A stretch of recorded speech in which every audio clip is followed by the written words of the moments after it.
Look at the mirror, see how beautiful you are. Trust me, you are unique, a rare piece of art, drawn by two hearts. You know what? Only you can be like you, the original. You have a fire in you, the courage to face anything that comes in your way. Stay positive, be with the ray of hope. Enough is enough, searching for people to like you, love you, praise you, comment on you, or portray you. You search, and find how worthy you are. Be proud for what you are today, and plan what you are going to be by having you and prove what you got to this world.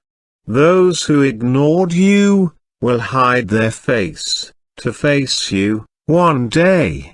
Fear not, march ahead. Only you can love yourself than anyone can do to you. Ignore the people what they say, and forget the world what it did to you. Raise with confidence, sharpen your skills and run. When you reach the destination, your name will be written in the history. You were watching Sam, your personalized motivation coach, from TeacherTechTube Daily Motivation Day 1. Please subscribe and support. Thank you.